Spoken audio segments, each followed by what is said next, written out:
Well, if you think back to the 1960s, we're talking about a very turbulent time in America. It's when America was going through fits and starts, really, to try to determine what it was going to be. And so you had a number of different groups trying to say, look, we're here. We need to be recognized. We need to be pulled into the mainstream. The mainstream needs to be redefined. And so I think the movement for Black Studies, which gave birth to the Ralph J. Bunche Center for African American Studies, was one of those important movements of the 1960s. The 40th anniversary for me really represents a major achievement. You know, it was a vision that students and other members of the community had in the late 1960s to fill a gap at UCLA, a gap that involved you know, information being missing about people of color, African Americans in particular.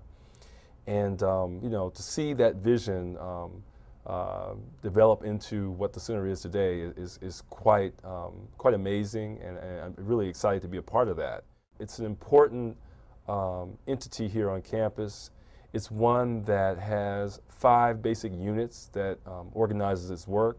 The first unit, of course, the most central unit, is the research unit.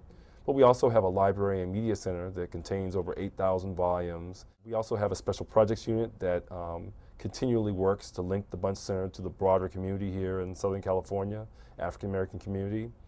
We have an affiliation with the degree program in Afro-American Studies, primarily in the fact that we share faculty, about 40 very interesting scholars from across the campus who are affiliated with both programs.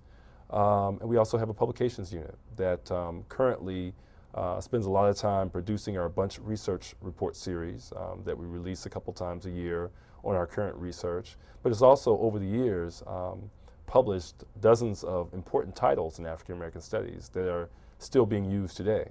So it's a very unique organized research unit here on campus. It doesn't look like most other organized research units because of our hybrid mission.